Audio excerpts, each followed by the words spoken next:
من المغرب وصدرت عقاراتهم وأراضيهم الزراعية بموجب الظهير الملكي الصادر في 2 سنة 1973 وتم نقل ملكيتها إلى الحكومة المغربية. في إطار هذا الصراع ما بين النظامين هناك تصعيد من طرفين، وهذا التصعيد بطبيعة الحال يؤدي إلى أعمال مؤسفة لمن يؤدي ثمنها هم الشعوب.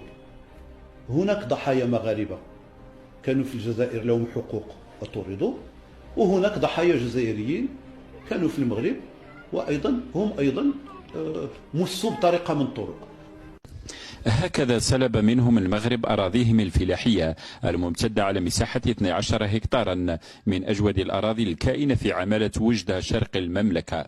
هي قصة عائلة جزائرية أمام الظهير الملكي الصادر في سنة 1973 أراضيها قبل أن يغادر أفرادها المغرب مرغمين نحو الجزائر وفرنسا.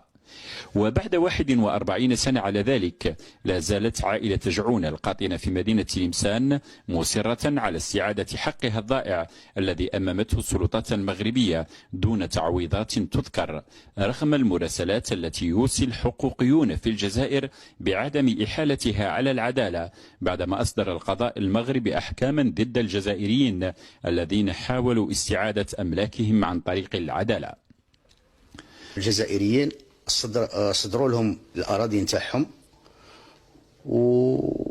ولحد الآن ما كانت حتى إجابة عليهم، رغم الشكاوي اللي قدمناها لوزارة الخارجية المغربية ووزارة الفلاحة والتنمية القروية والصيد البحري. هي مراسلة درنا كتبناها للمدير إدارة المحافظة العقارية والمسح العقاري والخرائط. هي المراسلة هي السيد مدير المحافظة يقول لها